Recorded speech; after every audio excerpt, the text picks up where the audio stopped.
Jessica Harper had spent years building a life of stability after a messy divorce left her starting over. A skilled environmental engineer and a mother of two, she prided herself on being resourceful and independent. Buying her modest home in a quiet suburban neighborhood felt like reclaiming control over her future.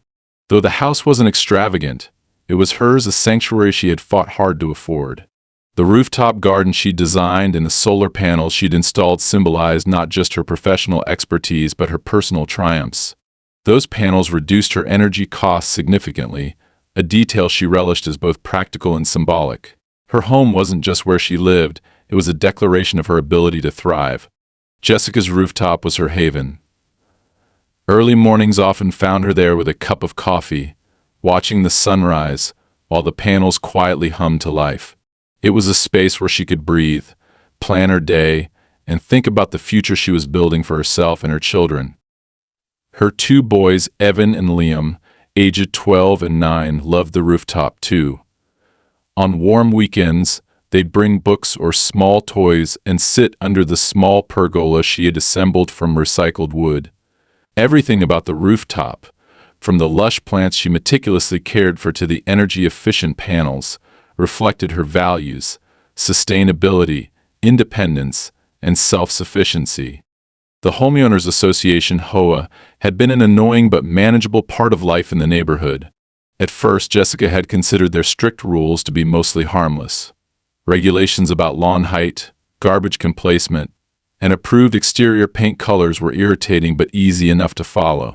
While Jessica wasn't the type to attend the monthly HOA meetings, she made a point of paying her dues on time and keeping her property well maintained. She didn't want to draw attention to herself or give the board any reason to single her out. Mark Benson, the HOA president, was known for his strict adherence to the rules and his overbearing presence in the neighborhood.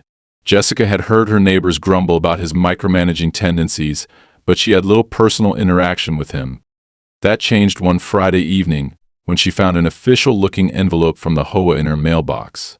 Curious but not overly concerned, Jessica opened it as she leaned against the kitchen counter. The letter's formal tone and clipped phrasing set her on edge almost immediately.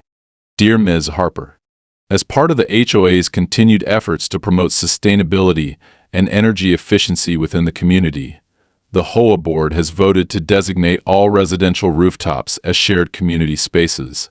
This decision aligns with the new bylaws ratified during last month's meeting. Effective immediately, your rooftop will be classified as a shared area for community solar panel installations. Additionally, as per Section 12 billion of the amended bylaws, homeowners wishing to use these shared spaces for personal purposes must pay a usage fee. Failure to comply will result in fines as outlined in Section 14C. Thank you for your cooperation in fostering a sustainable future for our community. Sincerely, Mark Benson, HOA President. Jessica read the letter twice, her stomach sinking with every word. Shared community spaces. Usage fees. Her rooftop had nothing to do with the community, it was hers, entirely funded and maintained by her own hard work. How could the HOA suddenly claim ownership of her property? And when had this bylaw even been passed? She had received no prior notice, no ballots, no opportunity to voice her concerns. She flipped the letter over, searching for additional details, but there was nothing more, just the demand for compliance. Her initial reaction was disbelief. Surely this was some kind of misunderstanding. She double-checked her calendar and email records to confirm that she hadn't missed any meetings or notifications about new bylaws. There was nothing. It wasn't just an oversight on her part. The HOA had deliberately excluded her from the process. That realization transformed her disbelief into simmering anger. How could they do this? And why her? Jessica wasn't the type to let things slide. She spent the next hour combing through the HOA's online portal, looking for the revised bylaws mentioned in the letter. When she found them, her frustration only deepened. The changes had been voted on during a closed meeting, and the language in the amendments was alarmingly vague. Terms like community development projects and shared residential resources were scattered throughout, but there were no clear explanations of what they entailed. Worse, there was no record of individual votes, only a broad statement that the amendments had been overwhelmingly approved. Jessica's mind raced with questions. Who had decided this? And how could a vote pass without proper input from the homeowners? She thought about Mark Benson and the small, tight-knit group of board members who always seemed to operate in their own bubble. It wasn't hard to imagine them railroading these changes through without consulting the broader community. But what could they possibly gain from taking control of her rooftop? Her thoughts were interrupted by Liam, who wandered into the kitchen holding a Lego spaceship he'd been building. "Mom, can we go to the roof after dinner?" he asked, his voice hopeful. Jessica forced a smile and nodded, though her mind was still reeling. As her son walked away, her determination solidified. She wasn't going to let the HOA take something that meant so much to her family not without a fight. Over the weekend, Jessica spoke to a few neighbors, casually asking if they had received similar letters. The responses were mixed. Some had gotten vague notifications about sustainability initiatives, but hadn't been told about any specific changes to their properties. Others seemed oblivious, shrugging off her concerns as just another HOA thing. Frustratingly, no one else seemed to be facing the same level of intrusion. By Sunday evening, Jessica's unease had deepened into full-fledged suspicion. Something about the timing and execution of these changes felt off. She stayed up late, poring over local property laws and HOA regulations. The deeper she dug, the more apparent it became that the HOA was stretching its authority, operating in a legal gray area that relied on homeowners' compliance out of fear or confusion. But Jessica wasn't confused, and she wasn't afraid. As she sat in her living room with a mug of cold coffee and pages of printouts spread around her, she made a silent vow. She would fight this, no matter how long it took. Her rooftop was hers, and no HOA decree was going to take it away. Jessica spent the next few days in a haze of frustration and confusion, grappling with the implications of the HOA's sudden claim over her rooftop. She couldn't shake the feeling that this was not just about solar panels or sustainability. There was a calculated edge to the language in the letter, a tone that suggested a deeper agenda, but uncovering what that agenda was proved elusive. For now, all she had was a mounting sense of injustice and a growing determination to confront it. On Monday morning, Jessica decided it was time to address the matter head-on. She wrote a detailed email to Mark Benson and the rest of the HOA board, outlining her concerns and demanding clarification. She cited specific sections of the HOA's bylaws, questioned the legality of retroactively declaring private property as shared community space, and requested documentation of the vote that had supposedly approved the amendments. She hit send with a sense of grim satisfaction, already anticipating the battle to come. But the response she received late that evening was far from satisfying. A terse two-sentence reply from the HOA's secretary informed her that the matter had already been decided and was not open for debate. All amendments were passed in accordance with HOA procedures, the email concluded. Further inquiries should be directed to the next HOA meeting. No additional details, no acknowledgement of her questions, just a dismissive brush off. Jessica clenched her fists in frustration. If they thought they could stonewall her into submission, they were wrong. She decided she would attend the next HOA meeting and confront them directly. She marked the date on her calendar and spent the rest of the week preparing. In the meantime, life in the neighborhood continued as usual, or so it seemed. On Wednesday afternoon, as she returned from picking up Liam and Evan from school, she noticed something unusual, a small group of men in work uniforms standing near her house. They were unloading equipment from a truck parked across the street, and several of them were pointing toward her rooftop. Jessica's pulse quickened as she watched one of the men pull out a clipboard and begin jotting down notes. She parked the car and approached the group, her boys trailing behind her. "Can I help you?"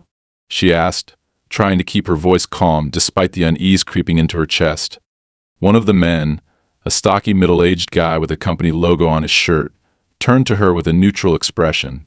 "We're just conducting a preliminary assessment," he said. "You'll be receiving further information from the HOA soon." "Preliminary assessment for what?"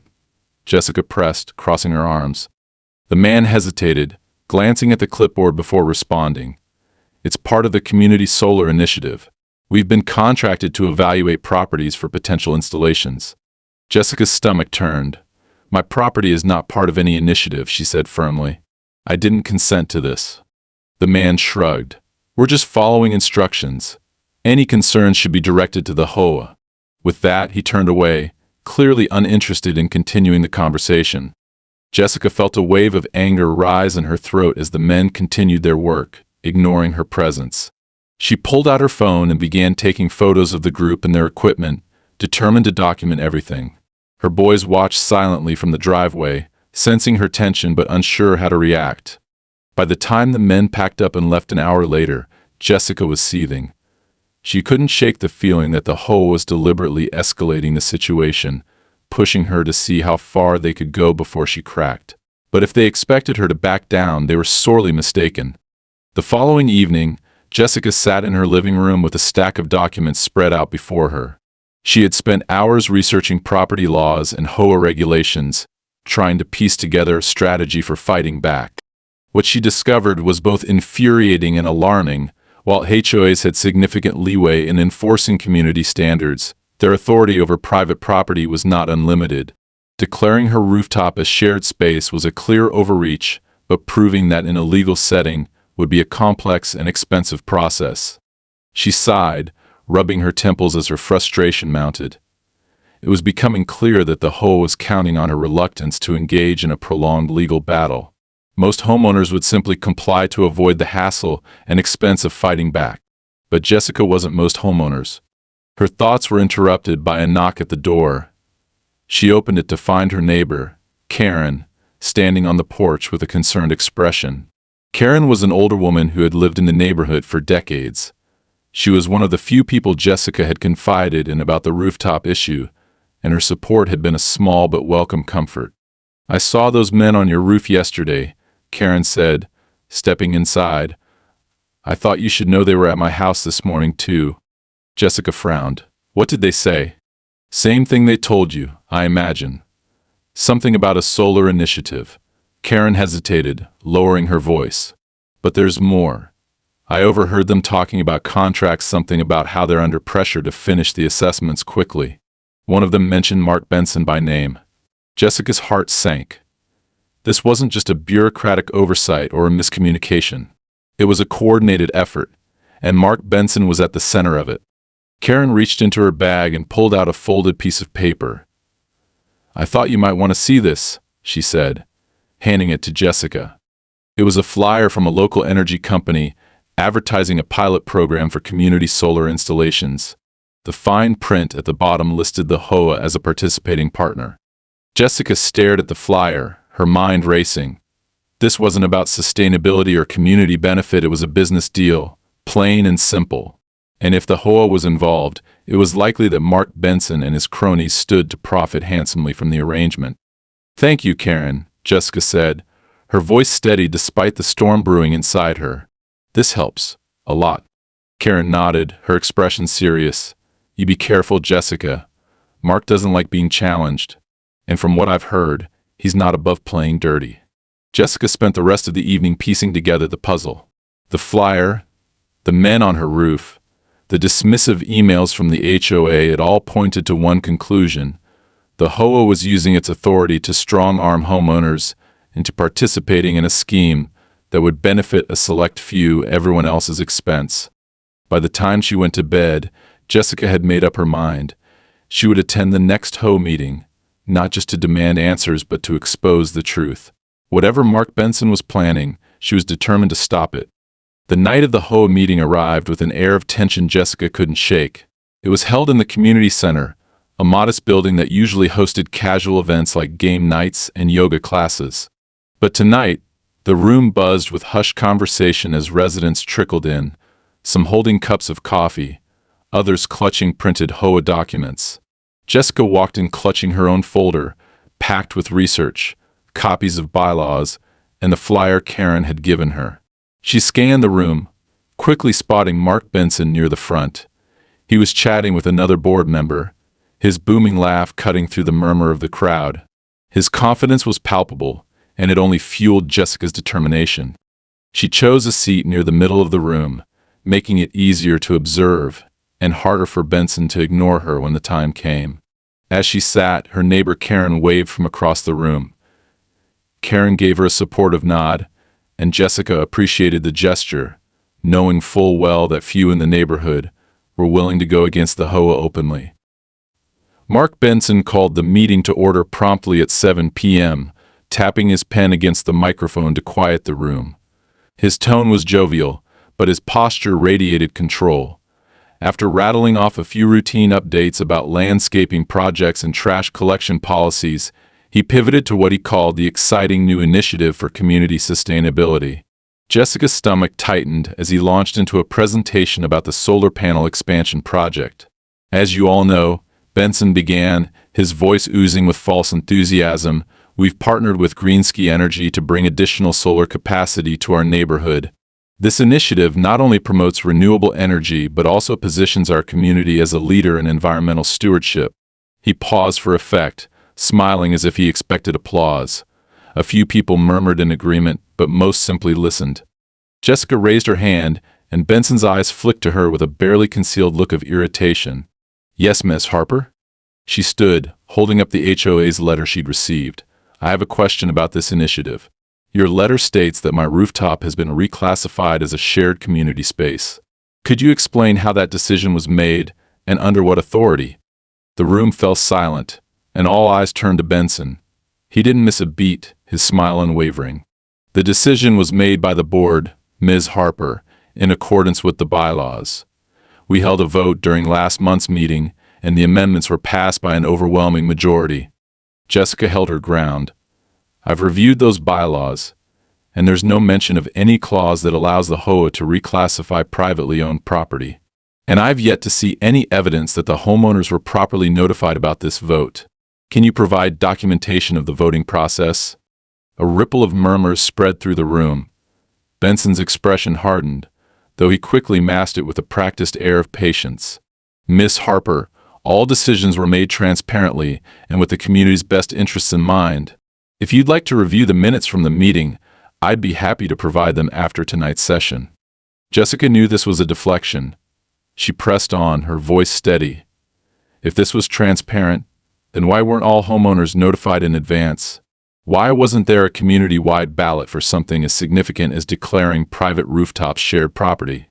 Benson's smile faltered, and for a brief moment, a flicker of annoyance crossed his face. "Ms. Harper," he said sharply, "we followed the procedures outlined in the bylaws. If you have concerns, I suggest you address them through the appropriate channels, rather than disrupting this meeting." Jessica felt the weight of the room's attention on her, some gazes sympathetic, others skeptical. She was about to respond when another resident, an older man named Bill, stood up. "Actually, I'd like to know the same thing," Bill said, his deep voice cutting through the tension. "My wife and I didn't hear a word about this until we got a letter in the mail. Seems to me that something this big should have been put to a community vote." Jessica glanced at Bill, grateful for the unexpected support. Other residents began murmuring their own questions, and Benson's control over the room started to slip. He raised his hands in a placating gesture. "I assure you, everything was done properly. This initiative is for the benefit of everyone in this community, and we've worked hard to ensure it so it's implemented fairly." "Fairly?" Jessica shot back, unable to contain her frustration. "You're charging me a fee to use my own rooftop. How is that fair?" Benson's patience finally snapped. "Ms. Harper," he said, his voice cold, "if you continue to disrupt this meeting, I will have to ask you to leave. The board has made its decision, and it will not be reversed because of one disgruntled homeowner." The room erupted into whispers and side conversations. Jessica sat down, her cheeks burning with anger and humiliation, but she wasn't deterred. If anything, Benson's blatant dismissal only strengthened her resolve. As the meeting moved on, Jessica began to notice subtle but telling interactions among the board members. One of them, a younger man named Greg, avoided eye contact with her entirely, shifting uncomfortably in his seat whenever Benson spoke. Another board member, a woman named Linda, occasionally exchanged sharp glances with Benson, as if silently questioning his decisions. When the meeting finally adjourned, Jessica gathered her things and approached Greg as he was leaving. "Greg," she called, her tone firm but not confrontational. "Can I have a word?" He hesitated, glancing around nervously. Sure," he said, his voice low. Jessica stepped aside with him, lowering her voice to ensure privacy. "Look, I know there's more going on here than what Benson is telling us. If you know anything that can help me, I need you to tell me. Greg shifted uneasily, glancing over his shoulder as if worried someone might overhear.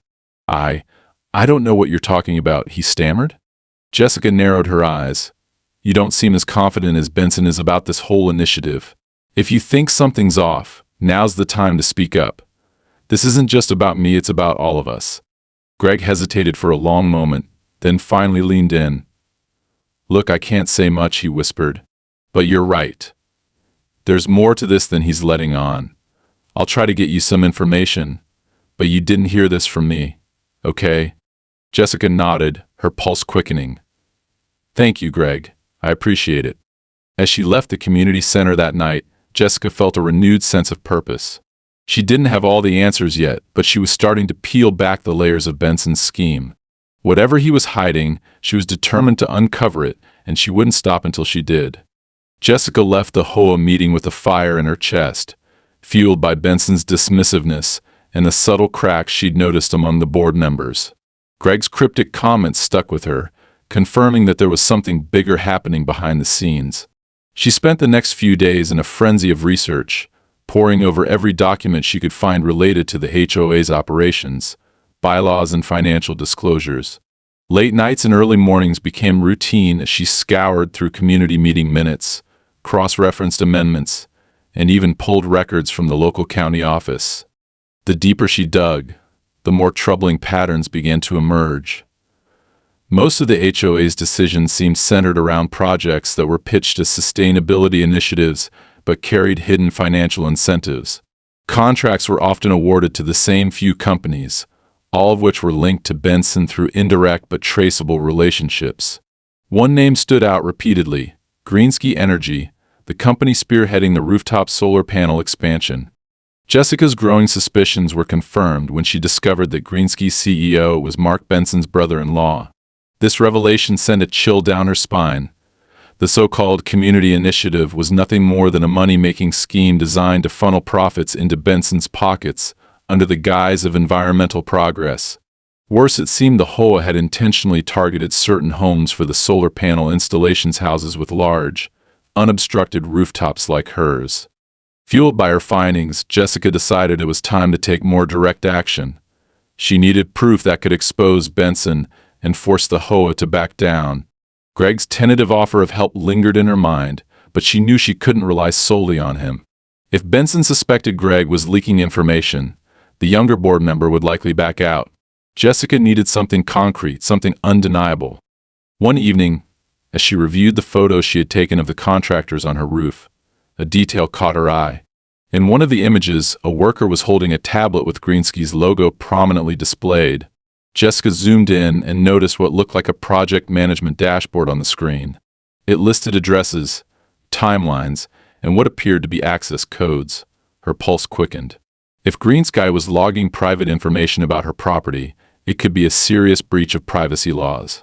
Determined to find out more, Jessica devised a risky plan. She decided to visit Greensky's local office under the pretense of being a homeowner interested in learning more about their services.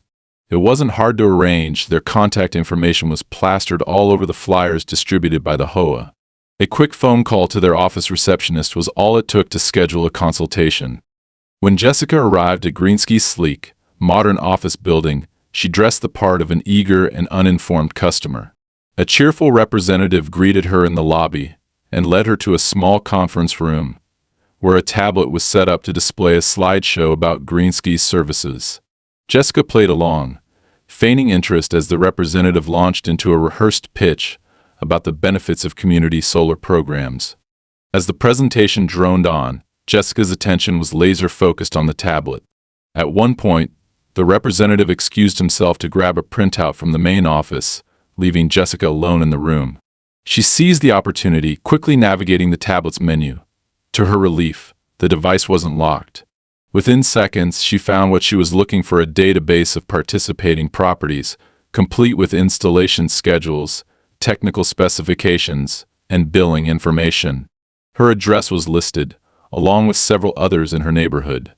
Jessica's breath caught when she noticed an additional column labeled Owner Consent Status. Next to her name and several others was a chilling note: consent waived by HOA. The HOA had effectively signed away her rights without her knowledge or permission. She snapped several photos of the screen with her phone before returning the tablet to its original state. By the time the representative returned, she was back in her chair, nodding politely as though nothing had happened. She left the office an hour later, armed with damning evidence, but acutely aware of the risks she was taking. Back at home, Jessica began piecing together the larger picture. The database wasn't just a list of properties, it was a roadmap of the HOA's overreach. The files indicated that Benson had not only bypassed homeowners' consent, but had also inflated the costs of the installations, pocketing the difference through kickbacks from Greensky. Even more troubling was a line item labeled surplus energy redistribution.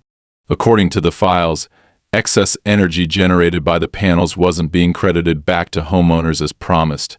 Instead, it was being sold to third-party buyers, with the profits funneled into accounts linked to Greensky. Jessica's heart raced as she realized the scope of the corruption. This wasn't just about her rooftop. It was a coordinated scheme to exploit the entire community for personal gain.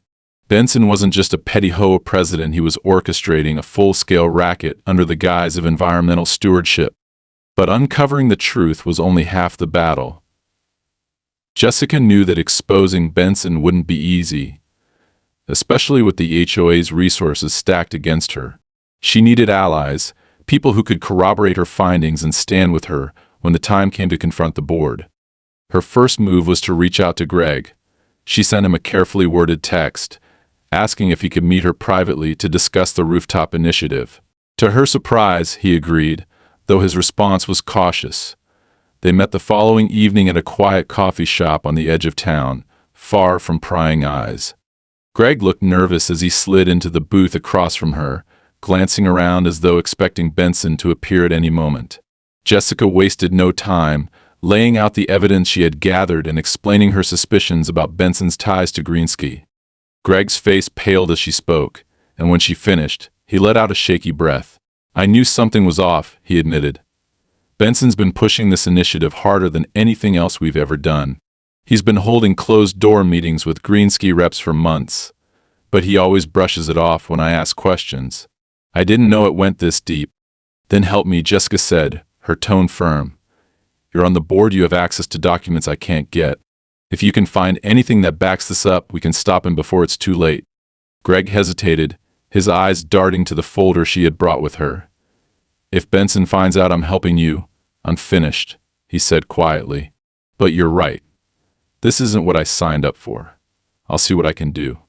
Over the next few days, Greg began feeding Jessica internal documents from the HOA, including emails and meeting minutes, that painted a damning picture of Benson's operations. One email in particular stood out. A message from Benson to Greensky's CEO, discussing plans to expand the initiative to neighboring communities. Once this pilot program proves successful, Benson had written, we can replicate the model elsewhere. The financial potential is enormous. Jessica knew she now had enough evidence to confront Benson publicly. But she also knew the stakes were higher than ever. Benson wouldn't go down without a fight, and exposing him would require not just courage, but careful planning. With Greg's help, she began preparing for the showdown that would determine the future of her rooftop and the entire neighborhood. The tension in the neighborhood escalated quickly after Jessica and Greg began working together. It wasn't just a matter of exposing Benson's schemes anymore. It felt like a battle for the integrity of the community itself. Every step Jessica took to gather more evidence seemed to provoke the HOA into retaliating with petty yet relentless pressure. One morning she woke up to find a bright yellow notice taped to her front door. The letter claimed that Jessica's rooftop was now considered non-compliant with community safety standards. The notice further stated that she had 15 days to resolve the violations or face mounting fines. The wording was vague, with no specifics about what exactly constituted these supposed violations, but the message was clear: the HOA was tightening the screws. Jessica crumpled the notice in frustration, then stopped herself. Every piece of correspondence, every baseless accusation, was part of the growing pile of evidence she needed to document. Carefully smoothing the letter out, she scanned it and filed it with the rest of her paperwork before heading to her rooftop. To her surprise, the rooftop looked exactly the same as it had the day before. Nothing had changed. The solar panels were still operational, her garden was intact, and the small pergola she'd built for shade was as sturdy as ever. There was nothing unsafe about her setup. The notice was just another scare tactic. Later that day, Greg called her with a warning. "Jessica, you need to be careful," he said in a low voice. "I overheard Benson talking after the last meeting. He knows you're digging into this, and he's not happy. He's pushing the board to take more aggressive action against you." "What kind of action?" she asked, already bracing for the answer. Greg hesitated. "He mentioned something about calling in city inspectors. He's claiming your panels violate zoning laws. I don't think he actually has a case, but it could cause you a lot of headaches." Jessica sighed, her grip tightening on the phone. "Let him try. If he wants to escalate, I'll be ready." Greg's voice softened. "Just be careful. Benson doesn't like to lose, and he's not above playing dirty. If you need anything, let me know." The next few days were a whirlwind of distractions and provocations. A crew of HOA contractors appeared unannounced and began installing additional panels on the roof of her neighbor's house. The noise and commotion were constant, and Jessica couldn't help but notice that the workers kept glancing toward her property, as if waiting for an opportunity. One evening, as she was putting her kids to bed, she heard footsteps outside. Peering through the blinds, she saw two men in work uniforms standing near the side of her house, their voices low. She couldn't make out what they were saying, but they were carrying tools and appeared to be inspecting her rooftop. Jessica stepped outside, her voice sharp as she called out, "Can I help you?" The men turned, startled, and one of them stammered, "We're just checking some wiring." "On my property?" "Without my permission?" she said, crossing her arms. "Who sent you?" The men exchanged nervous glances before one muttered, "The HOA." Without another word, they hurried off, leaving Jessica seething. That night, she decided she needed to take proactive measures to protect herself. If the HOA wanted to monitor her, she would monitor them right back. Using her background in engineering, she rigged a basic surveillance system, repurposing old cameras she had in storage. Within hours, her rooftop and the perimeter of her house were under constant watch. The surveillance paid off almost immediately. The next morning, she reviewed the footage and spotted a man in a greensky uniform tampering with her solar panels. He wasn't making repairs, he appeared to be installing a secondary device that Jessica couldn't identify. She made a note to investigate it further, but held off on confronting the man directly. She wanted to know exactly what they were doing before tipping her hand. Meanwhile, Greg delivered another bombshell. "I found something in the financial records," he told her during a late-night call. "Benson's been inflating the project costs and funneling the excess into a private account. He's also billing homeowners for maintenance fees that don't actually exist. It's all tied to Greensky." Jessica's stomach churned. "How long has this been going on?" "Months, at least," Greg replied. "Maybe longer. But that's not even the worst part. Some of the board members are in on it, too. They've been signing off on everything without asking questions. I don't think they realize how deep it goes, but they're complicit." Jessica closed her eyes, her resolve hardening. "We have to stop this. If we don't, they'll just keep exploiting people." Greg sighed. "I know. But Benson's not going to back down. He's already looking for ways to discredit you. Be prepared for things to get worse before they get better." Sure enough, Benson's retaliation escalated quickly. That week, Jessica received a formal notice from the city claiming her solar panels violated local zoning laws. The letter demanded that she remove them within 30 days or face hefty fines. Jessica was furious but not surprised. It was exactly the kind of underhanded tactic she expected from Benson. But instead of panicking, she used the notice to her advantage. Armed with her growing mountain of evidence, she contacted a property lawyer, Elena Morales, who specialized in HOA disputes. Elena's reputation for taking on powerful HOAs and winning was exactly what Jessica needed. During their first meeting, Jessica laid out everything: the reclassification of her rooftop, the fraudulent maintenance fees, the tampering with her panels, and the connection between Benson and Greensky.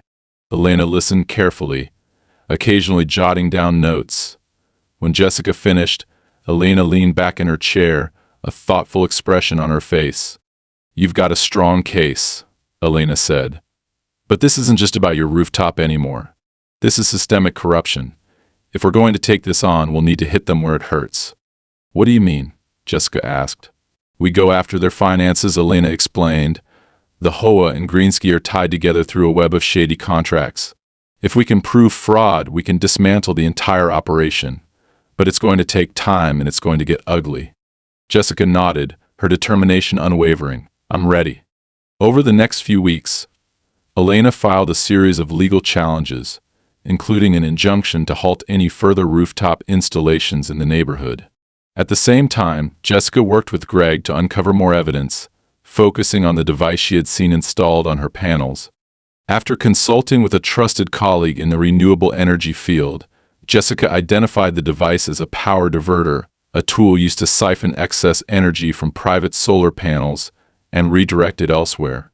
In this case, the diverted energy wasn't being stored for community use, it was being sold to third parties without the homeowner's knowledge or consent. This revelation was the final piece of the puzzle. Armed with proof of fraud, financial exploitation, and illegal energy diversion, Jessica and Elena prepared for the inevitable confrontation. The stakes were higher than ever, but Jessica knew she couldn't back down. Her fight wasn't just about her rooftop anymore, it was about protecting her neighbors and holding Benson accountable for his greed. The day of the HOA hearing felt like the calm before a storm. Jessica had spent the past 2 weeks preparing with Elena, meticulously compiling every piece of evidence into a bulletproof case. The fraudulent contracts, the inflated maintenance fees, the illegal reclassification of rooftops, and the secretive power diversion, all of it was now part of her arsenal. Greg had been instrumental, continuing to provide insider information that painted an irrefutable picture of Benson's corruption. The meeting was held in the largest conference room at the community center, with attendance higher than anyone had anticipated. Word had spread throughout the neighborhood about the growing tension between Jessica and Benson, and curiosity had drawn residents who rarely bothered with HOA matters. Jessica could see Benson at the front of the room, seated confidently beside the other board members. His smug demeanor was carefully calibrated, but there was an edge to his posture, a tension in his jaw that suggested he wasn't entirely at ease. Elena was by Jessica's side, her presence a calming anchor. They had agreed that Jessica would present her findings first, while Elena would step in later to deliver the legal knockout blow. As the meeting began, Benson opened with a polished speech about community progress and the importance of the solar initiative. He framed Jessica as a disruptive force who was hindering the neighborhood's sustainable future. When he finished, Jessica stood and calmly requested the floor. Benson hesitated for a fraction of a second before nodding, clearly expecting her to flounder under the weight of public scrutiny. But as Jessica began speaking, it became clear that he had underestimated her. "Let's start with the facts," Jessica said, her voice steady but firm. She pulled out the letter she had received declaring her rooftop a shared community space. "This is the notice I received, reclassifying my privately owned rooftop without my consent. The bylaws make no provision for this kind of action, and yet it was done unilaterally by the board." She paused, letting the room absorb her words before continuing. "What's worse, the board has partnered with Greensky Energy to install panels on selected properties, claiming this is for the benefit of the community. But the truth is far from what they've told us." Jessica held up a series of documents, each carefully labeled and highlighted. "These are internal communications between the HOA and Greensky, provided by a source on the board. They show that the costs of these installations were inflated, with the excess profits funneled into private accounts linked to Greensky, and more disturbingly, to Mark Benson himself." A collective gasp rippled through the room, and Benson's carefully constructed mask began to crack.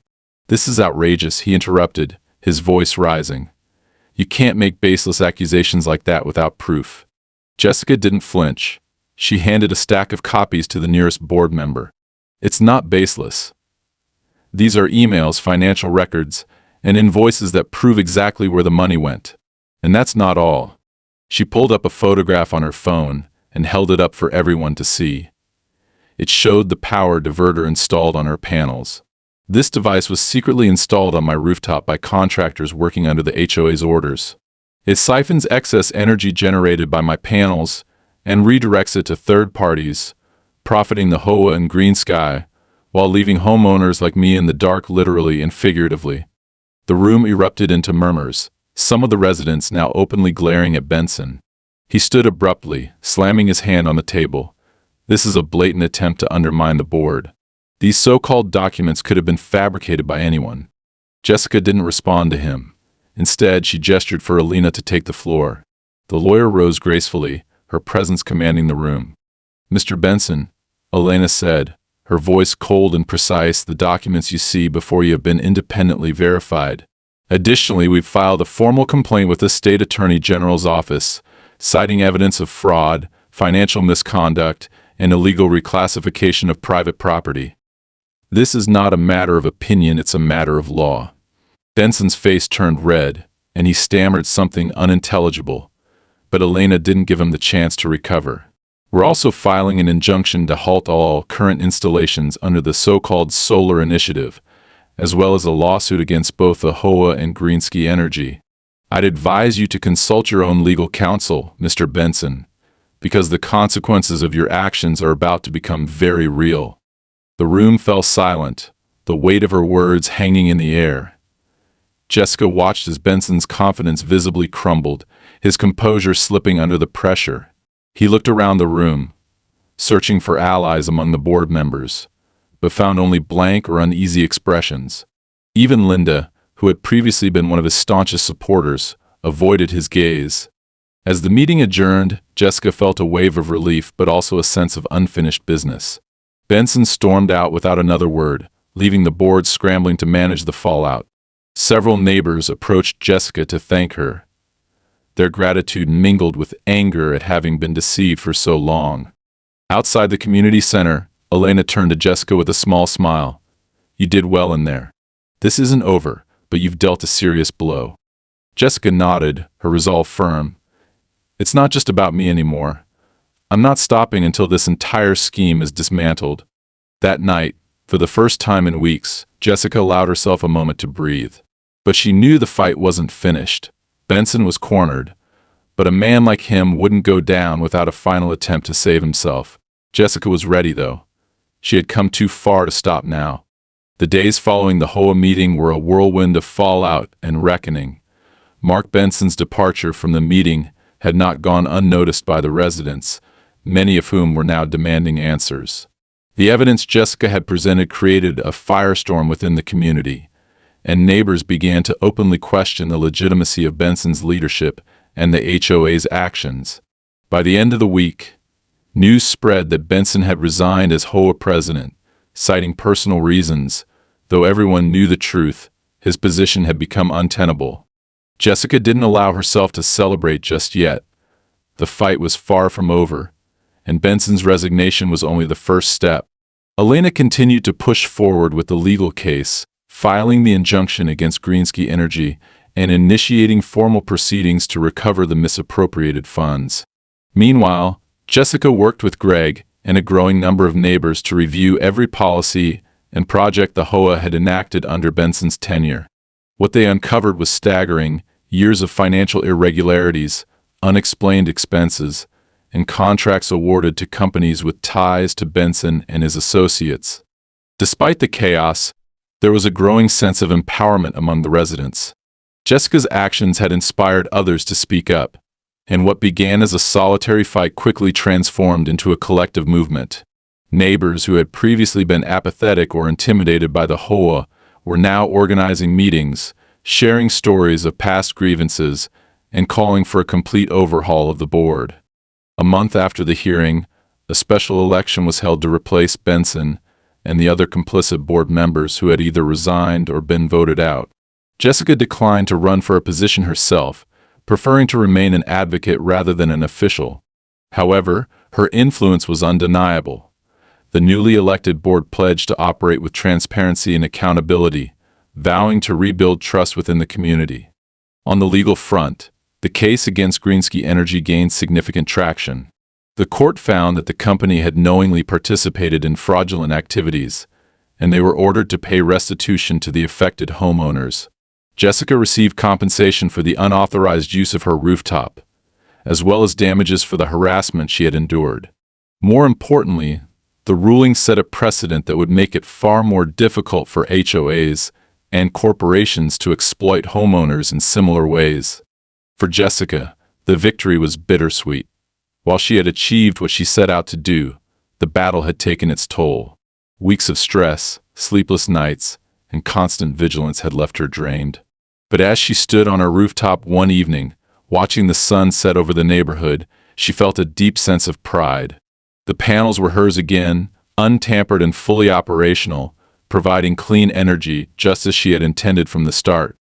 Her sons, Evan and Liam, joined her on the rooftop, carrying snacks and blankets. "Mom, are we done fighting the HOA now?" Liam asked, his voice hopeful. Jessica smiled, ruffling his hair. "For now, yes. But remember, we don't let people take what's ours without a fight. Always stand up for what's right, no matter how hard it seems."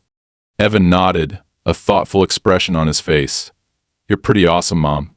As the boys settled in beside her, Jessica allowed herself a rare moment of peace.